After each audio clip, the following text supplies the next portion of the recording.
After they identified that they're females. According to the statistics of 1996, US Department of Justice, 2,713 women are being raped every day. Every 32 seconds, one woman is being raped. I've been raped in US till the time I'm here. Islam has the solutions to the problems of the West.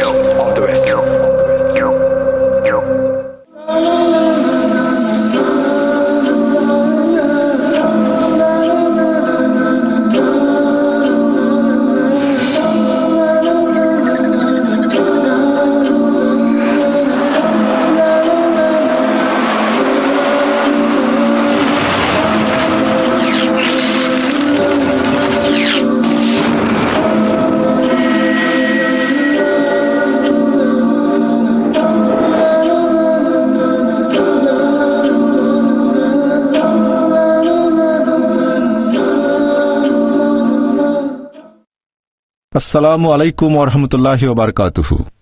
ভাই ও বোনেরা, আজকে এটা দেখে আমাদের খুবই ভালো লাগছে যে আপনারা আজকে অনেক দর্শক এসেছেন আমাদের এই মেগা ইভেন্টে পিস ফর হিউম্যানিটি।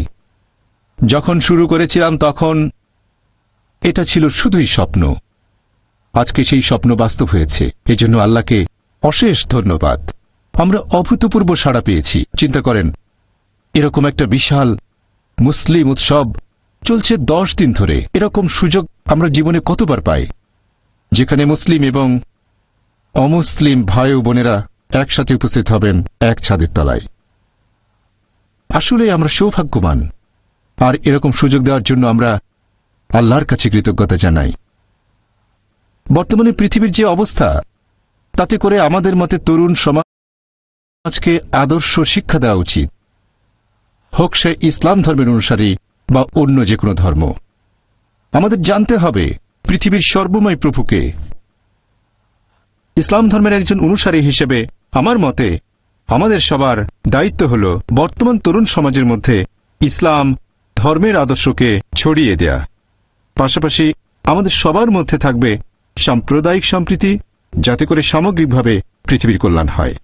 সাম্প্রদায়িক সম্প্রীতি আর সৌহার্দ্যের জন্য ধর্মের প্রয়োজন আছে, আর ধর্ম সম্পর্কে আমাদেরকেও জানতে হবে। আজকের অনুষ্ঠানের উদ্দেশ্য হল সাম্প্রদায়িক সম্প্রীতি, সচেতনতা বৃদ্ধি করা এবং নিজেদের শিক্ষিত করা।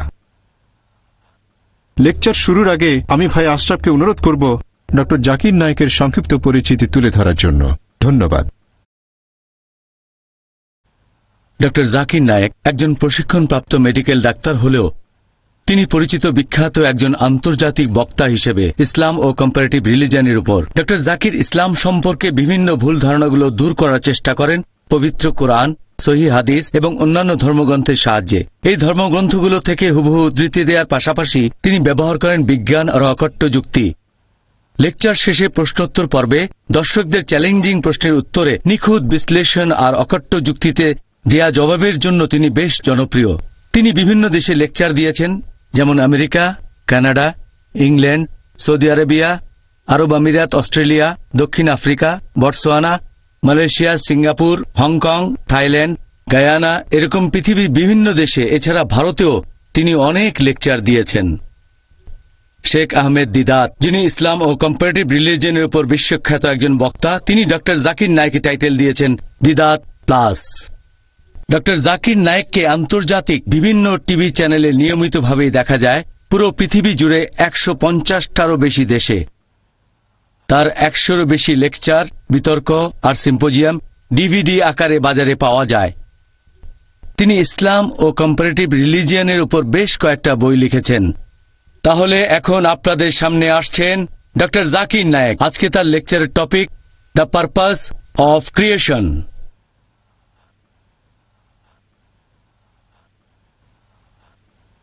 Alhamdulillah, wassalatu wassalam ala rasulillah wa ala alihi ashabi ajmain, amma ba'd. A'udhu billahi minash shaitanir rajim. Bismillahir rahmanir rahim. Wa ma khalaqtul jinna wal insa illa liya'budun. Rabbi shrah li sadri wa yassir li amri wahlul 'uqdatam min lisani yafqahu qawli. শ্রদ্ধেয় অতিথিবৃন্দ, আমার শ্রদ্ধেয় গুরুজনেরা এবং আমার প্রিয় ভাই বোনেরা, সবাইকে স্বাগত জানাই ইসলামিক সম্ভাষণে। আসসালামু আলাইকুম ওয়া রাহমাতুল্লাহি ওয়া বারাকাতুহু। এখানে উপস্থিত আপনাদের সবার উপরে আল্লাহ সুবহানাহু ওয়া তাআলার দয়া, শান্তি ও রহমত বর্ষিত হোক। আজকে আমাদের আলোচনার টপিক হচ্ছে দ্য পারপাস অফ ক্রিয়েশন।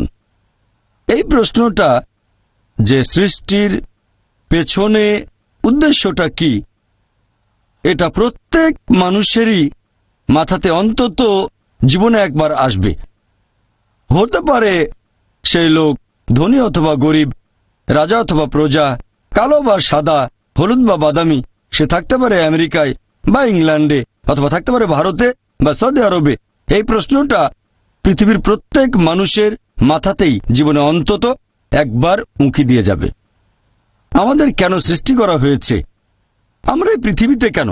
আমাদের এখানে আসার উদ্দেশ্যটা কি? আর পৃথিবীর বেশিরভাগ মানুষই মনে করে যে অবশ্যই এখানে একজন সৃষ্টিকর্তা আছেন, মানে সর্বশক্তিমান ঈশ্বর, আর ঈশ্বরের কারণেই এখানে এসেছি। তবে সামান্য কিছু মানুষ আছে যারা বিশ্বাস করে না যে সৃষ্টিকর্তা বলে কেউ একজন আছেন, মানে সর্বশক্তিমান ঈশ্বর। আর তারা মনে করে যে এই মহাবিশ্ব সৃষ্টি হয়েছে পুরোপুরি দুর্ঘটনাক্রমে, আর আমরা মানুষরাও এই পৃথিবীতে এসেছি এরকম দুর্ঘটনাক্রমে। ধরেন সাগরের বিচে দেখলেন একটা মানুষের পায়ের ছাপ। সে সময় একজন লজিক্যাল মানুষ চিন্তা করবে এই পায়ের ছাপ তৈরি হয়েছে কোনো মানুষের হাঁটার কারণে। একজন লজিক্যাল মানুষ ভাববে না যে পায়ের ছাপটা তৈরি হয়েছে দুর্ঘটনাক্রমে, অথবা পায়ের ছাপটা তৈরি হয়েছে সমুদ্রের পানির স্রোতে। যখন পানি চলে যায় তখন পায়ের ছাপ তৈরি হয়। একজন লজিক্যাল মানুষ বুঝতে পারবে যে পায়ের ছাপটা তৈরি করেছে কোনো একজন মানুষ। এটার একটা উদ্দেশ্য আছে, কেন এটা তৈরি হয়েছে। এখন এই প্রশ্নটা যে সৃষ্টির পেছনে উদ্দেশ্যটা কি, এর উত্তর দেয়া যায় দুটো দৃষ্টিভঙ্গি থেকে। এক নাম্বার হচ্ছে সৃষ্টিকর্তার দৃষ্টিভঙ্গি থেকে, মানে সর্বশক্তিমান ঈশ্বরের। আর দুই নম্বর হলো সৃষ্ট জিনিসের দৃষ্টিভঙ্গি থেকে, মানুষের দৃষ্টিভঙ্গি। এখানে প্রথম দৃষ্টিভঙ্গিটা হচ্ছে আমাদের স্রষ্টা সর্বশক্তিমান ঈশ্বরের দৃষ্টিভঙ্গি। কোন কারণে তিনি মানুষকে সৃষ্টি করেছেন, কোন কারণে এত কিছু তিনি সৃষ্টি করেছেন। আর দুই নম্বর সৃষ্টি করা জিনিসের দৃষ্টিভঙ্গি থেকে, মানে মানুষের দৃষ্টিভঙ্গি, যে সর্বশক্তিমান ঈশ্বর কেন আমাদের সৃষ্টি করেছেন। যেসব লোকজন সর্বশক্তিমান ঈশ্বরের অস্তিত্বকে মেনে নিতে চায় না, তারা মনে করে যে আমরা মানুষরা এই পৃথিবীতে এসেছি দুর্ঘটনাক্রমে। তাহলে সেই ফিলোসফি অনুযায়ী মানুষ আর অন্যান্য সৃষ্ট জিনিসের মধ্যে কোনো পার্থক্য নেই, সবাই এসেছে দুর্ঘটনাক্রমে। মানুষ আর অন্যান্য পশু পাখি সবাই দুর্ঘটনাক্রমে। এই লোকগুলোর জীবনে নির্দিষ্ট কোনো উৎস নেই, তাদের অস্তিত্বের পেছনে কোনো উদ্দেশ্যও নেই, আর তারা অন্যান্য পশু পাখির মতোই জীবন ধারণ করে, খায়, তারা ঘুমায়, আরাম করে, বংশবিস্তার করে, ব্যাস। তাহলে মানুষ আর অন্যান্য পশু পাখির জীবনের উদ্দেশ্য একই হয়ে গেল, খাওয়া, পান করা, ঘুমানো, আরাম করা, বংশবিস্তার। যেহেতু তাদের জীবনের কোনো উদ্দেশ্য নেই, তারা এইসব কাজে দক্ষ হওয়ার চেষ্টা করে, যেমন খাওয়া দাওয়া, পান করা, চলাফেরা। তারা হয়ে যায় বস্তুবাদী। আর সেই কারণেই এই লোকগুলোর কাছে বস্তুবাদ হয়ে যায় ঈশ্বর। আর এই বস্তুবাদের কারণে এই লোকগুলোই তৈরি করে ড্রাগস, টাকা কামানোর জন্য, আরামাইশের জন্য। তারা তৈরি করে বোমা, ভয়ঙ্কর সব মারণাস্ত্র, লিপ্ত হয় অবাধ যৌনাচারে, ব্যভিচারে, তারপর সমকামিতায় আর পর্নোগ্রাফিতে। এতে তাদের মধ্যে কোনো বিকার নেই। তারা ড্রাগস তৈরি করুক অথবা পর্নোগ্রাফিতে ব্যস্ত থাকুক, তাদের মূল উদ্দেশ্যটা বস্তুবাদ ছাড়া আর কিছুই নয়। আসুন আজকে আমরা এই প্রশ্নটার উত্তর খোঁজার চেষ্টা করি দুটো দৃষ্টিভঙ্গি থেকেই, যে সৃষ্টির উদ্দেশ্যটা আসলে কি। প্রথমে আমরা দেখব আমাদের সৃষ্টিকর্তার দৃষ্টিভঙ্গি, সর্বশক্তিমান ঈশ্বরের দৃষ্টিভঙ্গি, অর্থাৎ আল্লাহ সুবহানাহু ওয়া তাআলার দৃষ্টিভঙ্গি। কোন কারণে তিনি মানুষকে সৃষ্টি করেছেন। আল্লাহ সুবহানাহু ওয়া তাআলা কোরআনে বলেছেন, সূরা গাফির অধ্যায় নম্বর 40 আয়াত নম্বর 57 যে আকাশমণ্ডলী আর পৃথিবীর সৃষ্টি অনেক মহান মানুষের সৃষ্ট জিনিসের চেয়ে, কিন্তু অধিকাংশ মানুষ এখনো সেটা বুঝতে পারে না। অনেক মানুষ মনে করে যে আমরা হলাম সৃষ্টির সেরা জীব, তবে আল্লাহ বলেছেন আকাশমণ্ডলের পৃথিবীর সৃষ্টি মানুষের সৃষ্ট জিনিসের চেয়ে অনেক বেশি মহান। এখন যদি উত্তর দিতে হয় যে কেন আল্লাহ সুবহানাহু ওয়া তাআলা সর্বশক্তিমান ঈশ্বর আমাদের সৃষ্টি করলেন, আল্লাহ সুবহানাহু ওয়া তাআলার অন্যতম একটা বৈশিষ্ট্য, ঈশ্বরের বৈশিষ্ট্য হচ্ছে সৃষ্টিকর্তা, সেরা সৃষ্টিকর্তা। আর আল্লাহ পবিত্র কোরআনে বলেছেন সূরা মুমিনুন অধ্যায় নম্বর 23 আয়াত নম্বর 14 যে আমাদের স্রষ্টা আল্লাহ সুবহানাহু ওয়া তাআলা, তিনি সর্বোত্তম স্রষ্টা। যদি একজন স্রষ্টা থাকেন, তার বৈশিষ্ট্য যদি হয় সৃষ্টিকর্তা, তার সৃষ্ট জিনিস থাকতে হবে। যদি কোনো সৃষ্টি না থাকে তাহলে কোনো সৃষ্টিকর্তা থাকবে না। যেমন ধরেন আপনি বললেন যে ওই লোকটা সেরা লেখক, তাকে প্রশ্ন করা হবে যে আপনি কি কি জিনিস লিখেছেন, আপনার লেখা বইগুলো কোথায়, আর্টিকেলগুলো কোথায়। সেই লোক তখন বই বা আর্টিকেল দেখালে আমরাও বলতে পারি যে হ্যাঁ, এই লোকই সেরা লেখক। একইভাবে আল্লাহ তাআলার অন্যতম একটা বৈশিষ্ট্য হচ্ছে সৃষ্টিকর্তা, সর্বোত্তম সৃষ্টিকর্তা। তাহলে অবশ্যই তার সৃষ্টি থাকবে। তবে তার মানে এই না যে আল্লাহ সুবহানাহু ওয়া তাআলা তার সৃষ্টির উপরেই নির্ভরশীল। আল্লাহ পবিত্র কোরআনে বলেছেন সূরা জুমার অধ্যায় নম্বর 39 আয়াত নম্বর 62 যে আল্লাহ সুবহানাহু ওয়া তাআলা সবকিছুর স্রষ্টা এবং তিনি তার সৃষ্টির উপর নির্ভরশীল নন।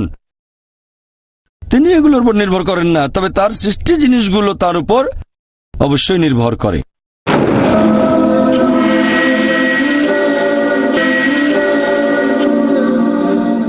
সৃষ্টিকর্তাকে আরবি করলে হবে খালিক, যিনি সৃষ্টি করেন। মূল আরবি শব্দ খালাকা। খালাকা এটাকে দুই ভাগে ভাগ করা যায়। খালাক শব্দের একটা মানে হচ্ছে একটা জিনিস থেকে অন্য কিছু জিনিস তৈরি। এই কাজটা আল্লাহ তাআলার পাশাপাশি আমরা মানুষ আর অন্যান্য পশু পাখিও পারি। যেমন ধরেন একজন কাঠমিস্ত্রি, সে তৈরি করে চেয়ার টেবিল, কাজটা করছে কাঠ আর পেরেক দিয়ে। তবে সেই কাঠ নেওয়া হয়েছে বন গাছ থেকে। কাঠমিস্ত্রি গাছটাকে তৈরি করেনি, কোনো মানুষ তৈরি করেনি, তৈরি করেছে আল্লাহ তাআলা। পেরেকগুলো তৈরি করা হয়েছে ধাতু থেকে, যেটা সংগ্রহ করা হয় পাথর থেকে, আর এই পাথরও আল্লাহ সুবহানাহু ওয়া তাআলার সৃষ্টি। তাহলে মানুষ যেসব জিনিস তৈরি করতে পারে সেগুলো মৌলিক উপাদানের উপর নির্ভর করে, আর এই সবগুলো উপাদান বানিয়েছেন আল্লাহ তাআলা। তাই এই ধরনের সৃষ্টি, একটা সৃষ্টি থেকে অন্য কিছু তৈরি করা, এই সৃষ্টিগুলো সংখ্যায় সীমিত। একেবারে চূড়ান্ত আর সত্যিকারের সৃষ্টি হচ্ছে একেবারে শূন্য থেকে কিছু সৃষ্টি করা, এবং এটা আর কেউ করতে পারবে না আল্লাহ সুবহানাহু ওয়া তাআলা বাদে। শূন্য থেকে কিছু সৃষ্টি করা, এটাই একেবারে চূড়ান্ত সৃষ্টি।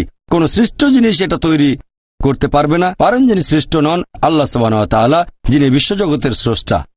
যেহেতু এখানে ঈশ্বরের বৈশিষ্ট্য হচ্ছে সৃষ্টিকর্তা, সৃষ্টি তো অবশ্যই থাকবে। কোরআনে আল্লাহর অনেকগুলো বৈশিষ্ট্যের কথা আছে।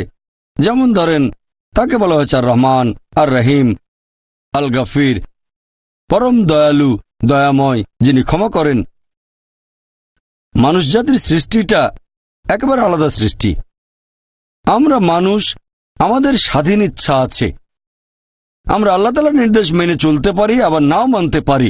এটা আলাদা একটা সৃষ্টি।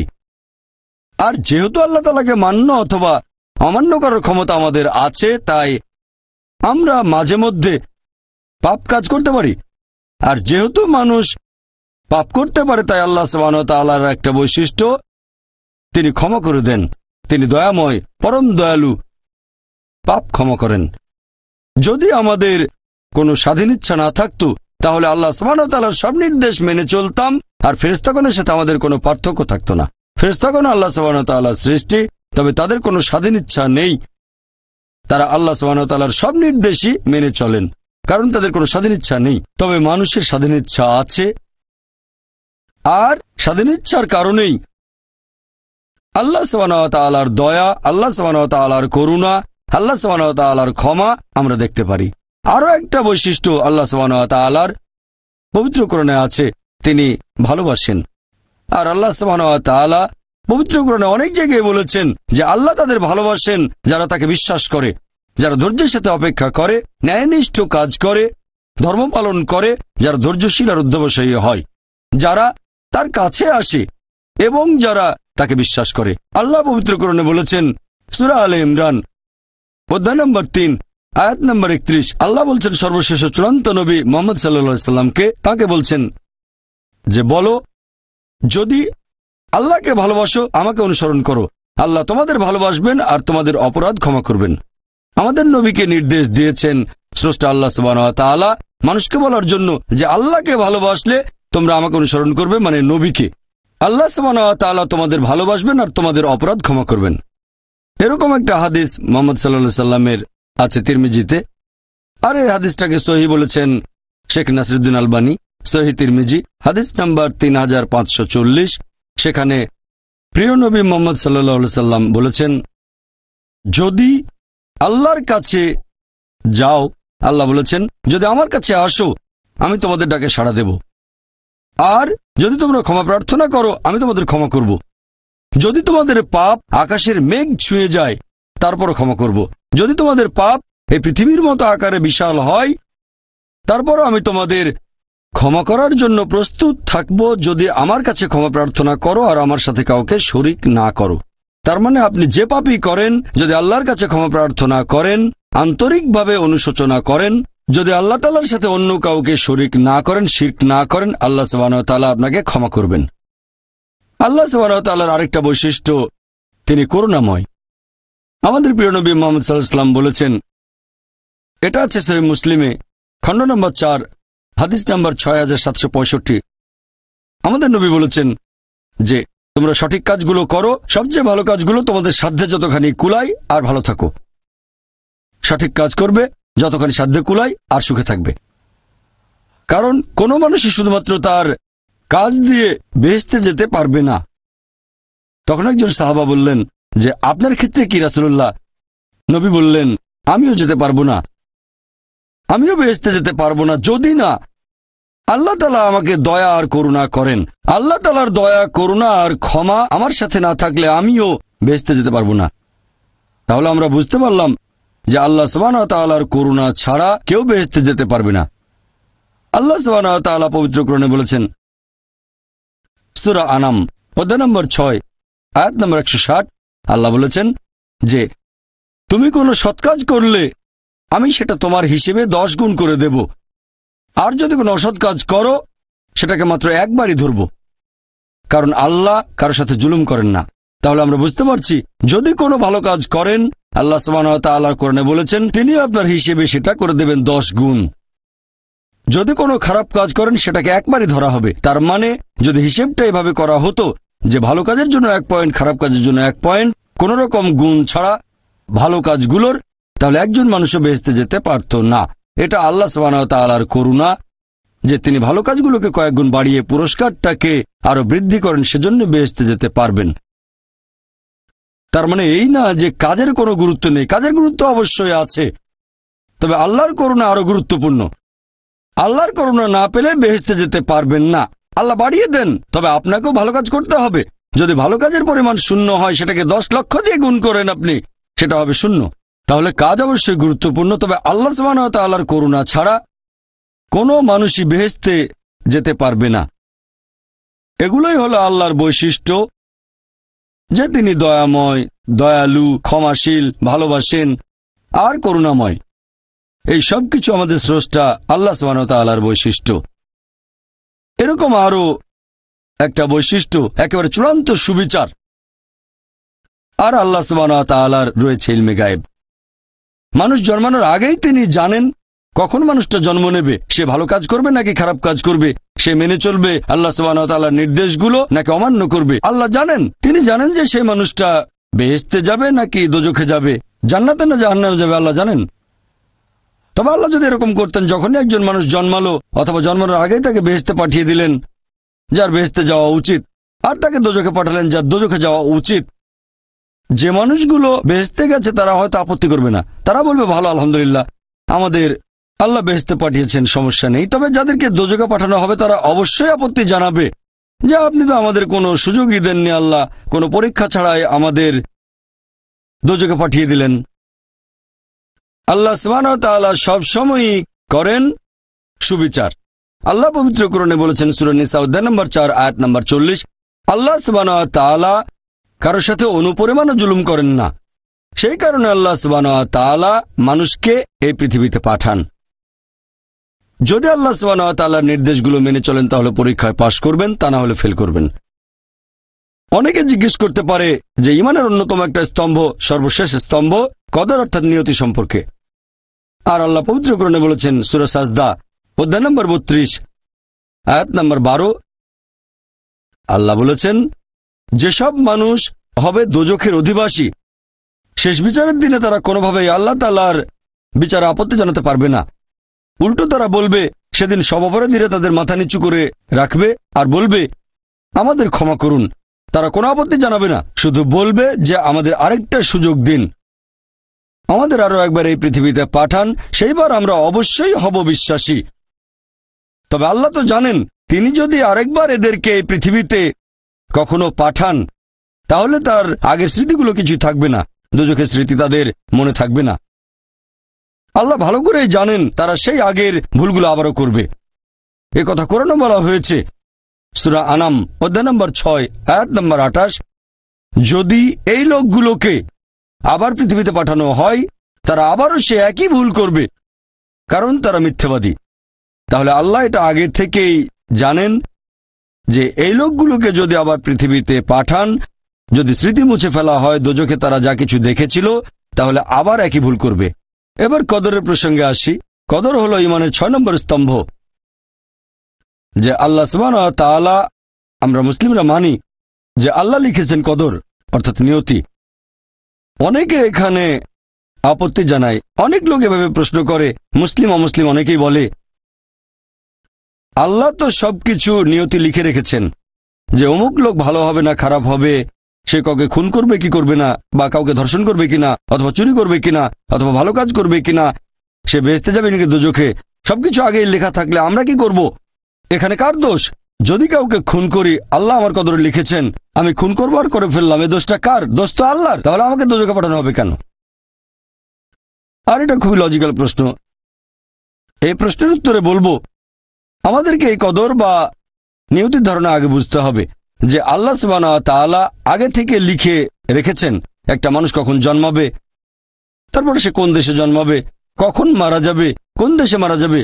আল্লাহ পবিত্র কোরআনে বলেছেন সূরা ইসরা অধ্যায় 17 আয়াত নম্বর 14, যে যখন কোনো শিশু জন্ম নেয় তার কর্মগুলো আমি তার গ্রীবালগ্ন করে দিই। একজন মানুষের ব্যাপারে আল্লাহ জানেন সে কি করবে, ভালো না খারাপ, সঠিক না বেঠিক, সে বেহেশতে যাবে নাকি দোজখে যাবে।